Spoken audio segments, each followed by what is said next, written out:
이번 영상은 리딩 지저스 3권의 5번째 수업으로 시편을 살펴보는 마지막 시간입니다. 오늘은 시편 3권에서 5권까지의 중심 내용을 알아보고 시편 전체가 예수님의 삶과 어떻게 연결되는지 살펴보겠습니다. 시편에 수록된 총 150편의 시는 언뜻 보면 서로 특별한 연관성 없이 제각각 존재하는 것처럼 보입니다. 그러나 사실 시편은 정교한 구조를 가지고 있고 분명한 목적을 위해 5권으로 나뉘어 묶여 있습니다. 시편은 하나님을 향한 우리의 고백인 동시에 우리를 향한 하나님의 말씀이기 때문에 우리는 각각의 시뿐만 아니라 시편 전체가 하나님의 섭리 가운데 우리를 위한 메시지를 전한다는 관점을 가지고 본서를 읽어야 합니다. 지난 영상에 이어 시편 3, 4, 5권의 구성과 메시지를 살펴보며 한 권으로서의 시편이 어떻게 그리스도를 향해 나아가는지, 그리고 우리가 어떻게 시편을 하나님의 백성답게 진정으로 노래할 수 있는지 알아보도록 하겠습니다.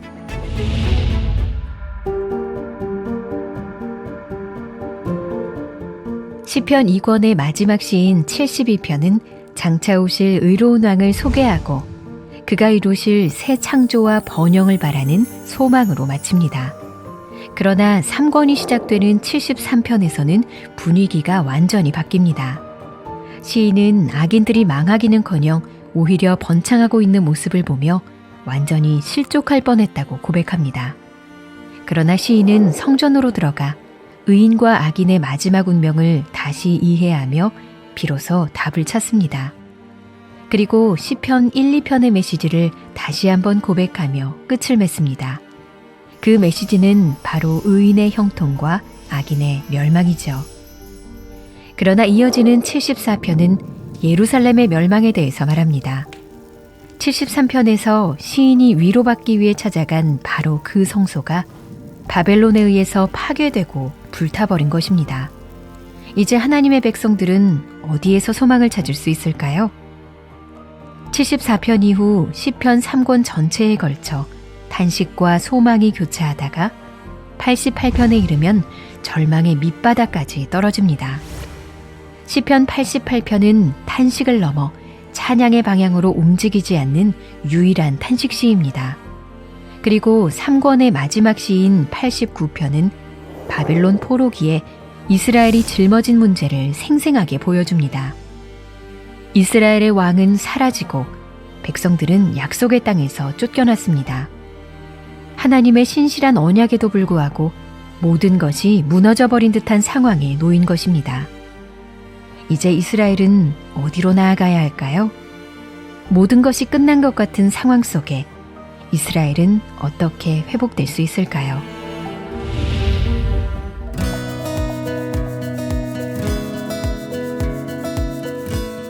시편 4권은 앞서 3권에서 제기한 질문에 대한 답변을 제시합니다. 4권의 첫 번째 시인 90편은 시편에 수록된 모세의 유일한 시로서 다윗 왕조 이전에 있었던 이스라엘의 삶을 상기시킵니다. 이를 통해 하나님이 영원 전부터 영원까지 하나님이시고 대대에 걸쳐 이스라엘의 피난처가 되주신다는 사실을 다시 한번 보여주죠. 모세는 하나님의 진노가 어떠한 것인지 잘 알았습니다. 여호수아와 갈렙을 제외한 한 세대 전체가 광야에서 죽는 것을 직접 보았기 때문입니다. 하지만 그런 심판 가운데서도 모세는 소망을 버리지 않고 하나님께서 자기 백성을 버리지 않으시고 다시 회복시키실 것을 믿음의 눈으로 바라보았습니다. 그리고 여호와여 돌아오소서 언제까지니이까 주의 종들을 불쌍히 여기소서라고 고백합니다. 이러한 모세의 고백이 담긴 90편은 시편 전체의 전환점입니다. 90편 이전까지는 탄식시가 주를 이루지만 이후부터는 찬양시가 주가 되기 때문이죠. 다윗 가문의 왕이 사라지고 눈에 보이지 않을 때조차 하나님께서는 여전히 세상을 다스리고 계셨기에 그의 백성들은 그분께로 피할 수 있습니다. 그러므로 시편 4권의 핵심 주제는 약속이 성취될 기미가 보이지 않는 어려운 현실 속에서도 믿음의 눈으로 약속의 성취를 바라보고 소망하는 삶입니다. 이와 관련해 4권에 수록된 다윗의 시 3편은 다윗 왕과의 회복에 대한 희망이 아직 끝나지 않았음을 상기시킵니다. 그렇다면 그 회복을 기다리는 동안 하나님의 백성들은 어떻게 살아야 할까요? 이에 대한 대답은 시편 5권에서 들을 수 있습니다.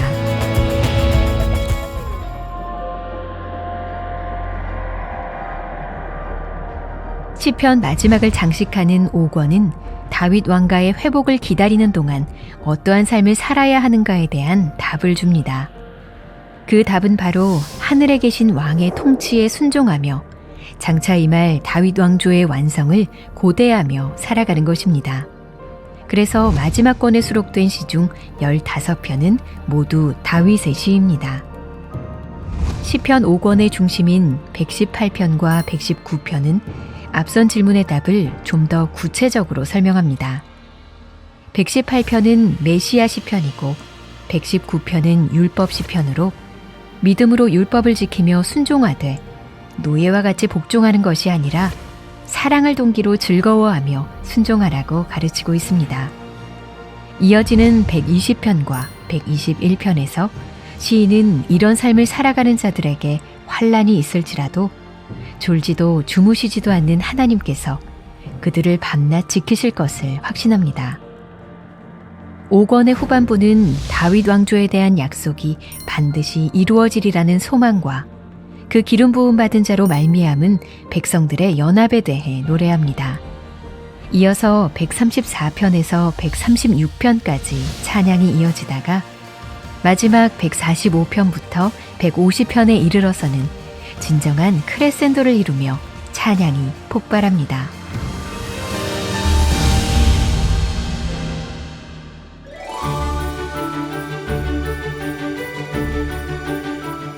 우리는 시편을 통해 많은 시인들을 만납니다.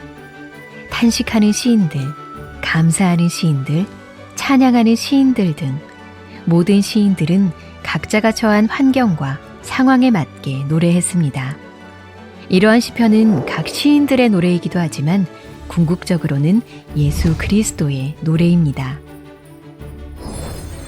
하나님께 버림받은 듯한 상황에 처한 시인의 심정도 악한 자들과 부당하게 비난하는 자들에게 둘러싸인 시인의 고통도 예수님께서는 잘 알고 계십니다. 시편에서 말하는 고통, 슬픔, 감사, 기쁨의 모든 감정을 예수님께서는 그분의 인성 안에서 친히 경험하셨습니다. 우리가 시편 속에서 거울을 보듯 우리의 경험과 감정을 발견할 때 그 고통과 난관이 어떤 것이든 예수님께 가지고 나아갈 수 있는 이유가 바로 이것입니다. 예수님은 우리의 아픔을 아시며 우리를 능히 도우실 수 있는 분이십니다. 예수님은 우리를 대표하는 예배자로서 하나님을 영화롭게 하고 영원토록 즐거워하는 삶이 어떤 것인지 우리에게 보여주시고 그와 함께 노래할 수 있도록 우리를 인도하십니다.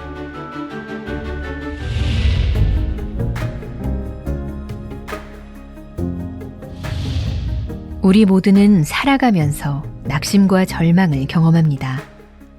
이런 점에서 시편 시인들이 마주한 삶의 상황은 오늘날 우리 모두의 삶이라고 볼 수 있습니다. 예수님께서는 이런 우리들을 위해 오셨습니다. 그분은 우리의 모든 고통을 알고 계시며 우리를 긍휼히 여기시고 사랑하십니다.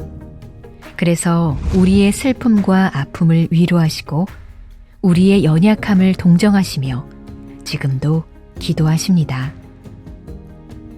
만물의 완성을 기다리는 지금 우리는 예수님의 다시 오심을 소망하고 기다리고 있습니다.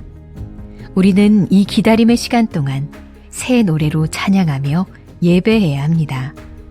이 찬양은 약속된 왕이 오실 때까지 계속되어야 할 것입니다. 호흡이 있는 자마다 여호와를 찬양할지어다. 할렐루야.